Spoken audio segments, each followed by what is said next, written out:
Marc, chapitre 11. Lorsqu'ils approchèrent de Jérusalem et qu'ils furent près de Béphagée et de Béthanie, vers la montagne des Oliviers, Jésus envoya 2 de ses disciples en leur disant, « Allez au village qui est devant vous. Dès que vous y serez entrés, vous trouverez un ânon attaché sur lequel aucun homme ne s'est encore assis. Détachez-le et amenez-le. Si quelqu'un vous dit, « Pourquoi faites-vous cela ?» Répondez, « Le Seigneur en a besoin. » Et à l'instant, il le laissera venir ici. Les disciples étant allés, trouvèrent l'ânon attaché près d'une porte au contour du chemin, et ils le détachèrent. Quelques-uns de ceux qui étaient là leur dirent, « Que faites-vous? Pourquoi détachez-vous cet ânon ?» Ils répondirent comme Jésus l'avait dit, et on les laissa aller. Ils amenèrent à Jésus l'ânon sur lequel ils jetèrent leurs vêtements, et Jésus s'assit dessus. Beaucoup de gens étendirent leurs vêtements sur le chemin, et d'autres, des branches qu'ils coupèrent dans les champs. Ceux qui précédaient et ceux qui suivaient Jésus criaient, « Hosanna, béni soit celui qui vient au nom du Seigneur. Béni soit le règne qui vient, le règne de David notre Père. Hosanna dans les lieux très hauts. » Jésus entra à Jérusalem dans le temple.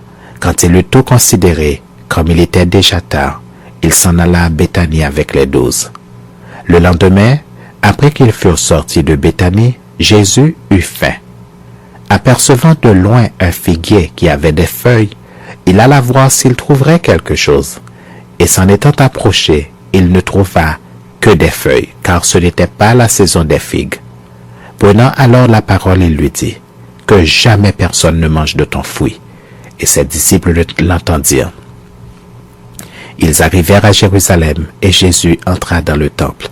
Il se mit à chasser ceux qui vendaient et qui achetaient dans le temple. Il renversa les tables des changeurs et les sièges des vendeurs de pigeons. Et il ne laissait personne transporter aucun objet à travers le temple. Et il enseignait et disait, « N'est-il pas écrit, ma maison sera appelée une maison de prière pour toutes les nations? Mais vous en avez fait une caverne de voleurs. » Les principaux sacrificateurs et les scribes, l'ayant entendu, cherchèrent les moyens de le faire périr, car ils le craignaient, parce que toute la foule était frappée de sa doctrine. Quand le soir fut venu, Jésus sortit de la ville. Le matin, en passant, les disciples virent le figuier séché jusqu'aux racines. Pierre, se rappelant ce qui s'était passé, dit à Jésus, « Rabbi, regarde, le figuier que tu as maudit a séché. » Jésus prit la parole et leur dit, « Ayez foi en Dieu.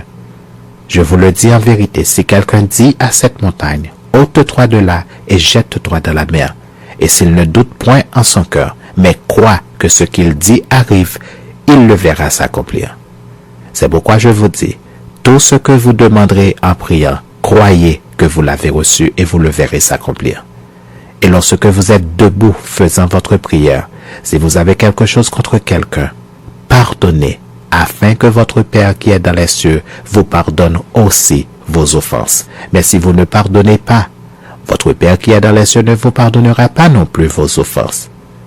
Ils se rendirent de nouveau à Jérusalem.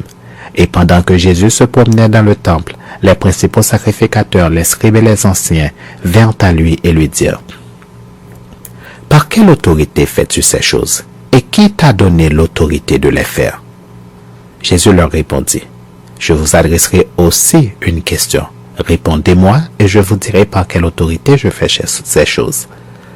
Le baptême de Jean, venait-il du ciel ou des hommes? Répondez-moi. » Mais ils raisonnèrent ainsi entre eux. Si nous répondons du ciel, il dira, pourquoi donc n'avez-vous pas cru en lui? Et si nous répondons des hommes, il craignait le peuple, car tous tenaient réellement Jean pour un prophète. Alors ils répondirent à Jésus, nous ne savons. Et Jésus leur dit, moi non plus, je ne vous dirai pas par quelle autorité je fais ces choses.